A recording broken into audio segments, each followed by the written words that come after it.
All India radio செய்தி கதம்பம்.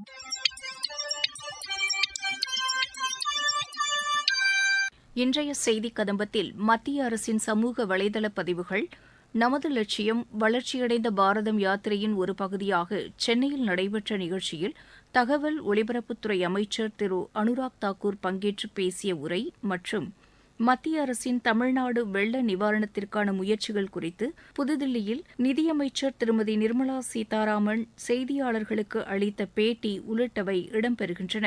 முதலில் மத்திய அரசின் சமூக வலைதள பதிவுகள். மத்திய பிரதேச முதலமைச்சர் திரு மோகன் யாதவ், துணை முதலமைச்சர்கள் திரு ராஜேந்திர சுக்லா, திரு ஜெகதீஷ் தேவ்டா ஆகியோர் பிரதமர் திரு நரேந்திர மோடியை சந்தித்து பேசினர். செக் குடியரசின் பிராக் நகரில் உள்ள பல்கலைக்கழகம் ஒன்றில் நடத்தப்பட்ட துப்பாக்கிச்சூடு சம்பவத்திற்கு வெளியுறவுத்துறை அமைச்சர் டாக்டர் ஜெய்சங்கர் வருத்தம் தெரிவித்துள்ளார். பாதிக்கப்பட்ட குடும்பத்தினருக்கு தமது ஆழ்ந்த இரங்கலையும் அமைச்சர் தெரிவித்துள்ளார்.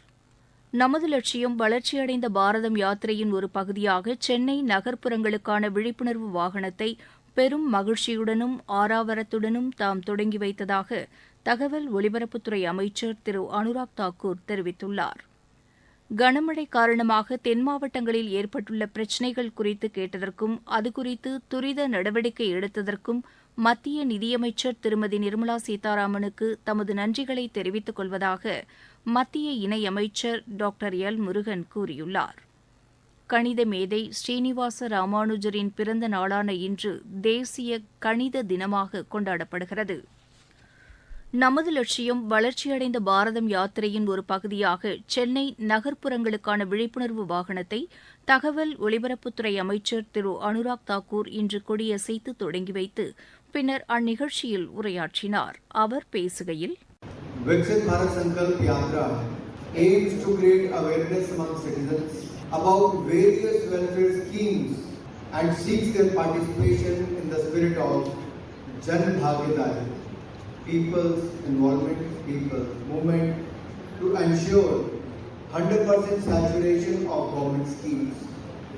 It is for the benefit of the poor by the Government of India to create more awareness, and youth can create a much more awareness by creating small videos, small bites, or talking about the scheme in your local language.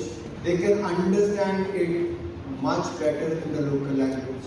It is the largest ever outreach program or initiative by the Government of India.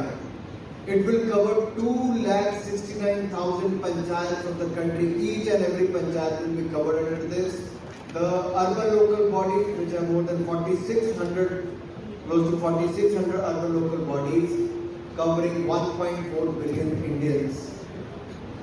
If I have to give you the report, what happened the last 3 weeks, in just over 1 month, the Yatra has reached more than 68,000 Gram Panchayats. 2,50 lakh plus citizens have reached out and attended the various camps during this time, and nearly 2 crore beneficiaries of the central government schemes have shared their experience through Meri Kahani, Meri Jubani. They have shared their experience, how they have benefited out of it. So in line with the Prime Minister's vision of our youth contribution to the Viksit Bharat, which is Developed Bharat, Developed India by 2047, My Bharat provides an overarching institutional mechanism powered by technology for youth development and youth-led development. The launch of My Bharat happened on the 31st of October 2023, synchronized perfectly with India's 75th year of independence celebration. It aligns seamlessly with the national vision of achieving Viksit Bharat by 2047, a vision championed by Honorable Prime Minister Modi. And that is why we said, from people's initiative, people's contribution to people's movement. And that is why this platform, My Bharat, Mera Yuva Bharat, is launched by none other than Prime Minister Modi to give a physical platform to the youth today to register online. They can get involved in the online and the offline activities. They can contribute towards the nation building process. There are many such programs which we're going to start. All you have to do is take out your phone, switch it on, and go to the portal of mybharat.gov.in. We saw a lot of enthusiasm and engagement by the youth of this country.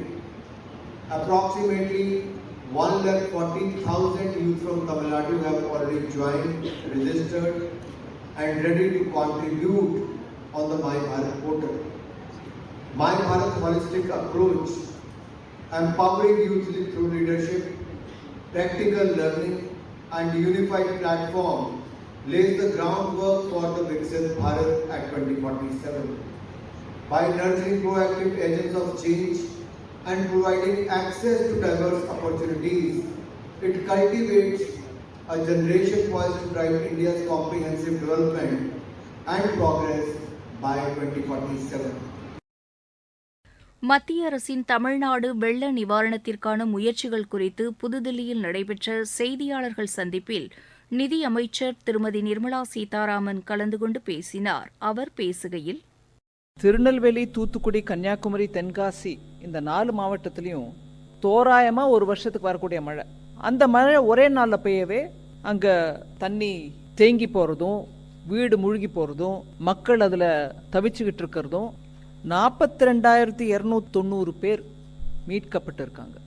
இப்போ வரைக்கும் நம்மளுக்கு அஃபீஷியலாக தெரிஞ்ச record பிரகாரம் பார்த்தீங்கன்னா 31 பேர் உயிரிழந்திருக்கிறாங்க. மொத்தம் 9 helicopter, 5 air force மூலமாகவும், 1 navy மூலமாகவும், 3 கோஸ்ட் கார்டு மூலமாகவும், ஸோ 70 சார்ட்டிஸ் பண்ணியிருக்கிற இந்த 5+1+3 9 ஹெலிகாப்டர் மூலமாக 70 சார்ட்டிஸ் நடந்து அந்த 42,000 பேரை காப்பாற்றிருக்காங்க. அதில் ஸ்டேட் கவர்மெண்ட் அஃபீஷியல்ஸ் அவங்க மூலமாக ரெஸ்கியூ பண்ணவங்களும் இருக்காங்க. அதே மாதிரி கடற்படையும் அவங்க மூலமாக சார்ட்டிஸ் நடத்தி கடலோர பக்கத்தில் இருக்கக்கூடிய மக்களை கூட காப்பாற்றிருக்காங்க. கோஸ்ட் கார்டு மூலமாக 11 சார்ட்டிகள் நடத்தப்பட்டது. ஸோ கடலோர காவல் படை ஹெலிகாப்டரும் இதில் உடனுக்குடனே ரெஸ்பாண்ட் பண்ணிருக்காங்க மக்களை மீட்கிறதுக்கு. அதை தவிர நார்மலா ஒரு வெள்ளமோ புயலோ வந்ததுன்னா அந்த சிச்சுவேஷன் ஒரு அடக்கம் ஆயிடுச்சுங்கும் போது தான் இந்த சென்ட்ரலி போகக்கூடிய சர்வே டீம்ஸ் எல்லாம் போகும்.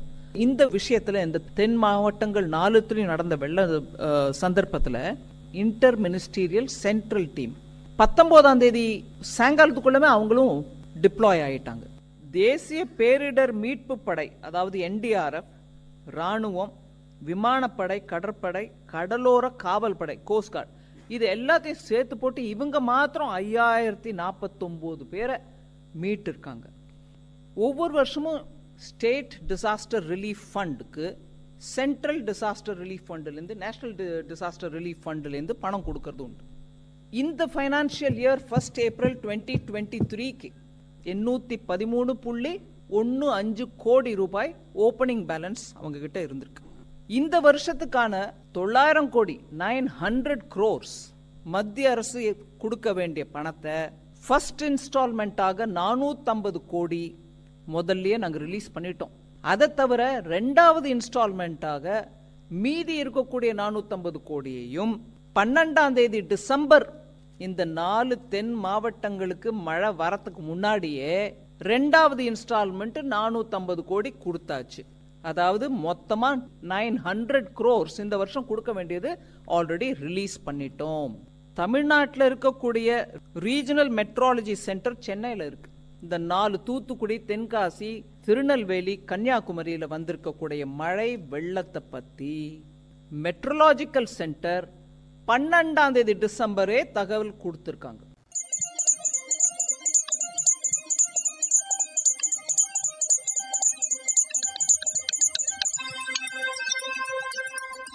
இத்துடன் இன்றைய செய்தி கதம்பம் நிறைவு பெறுகிறது.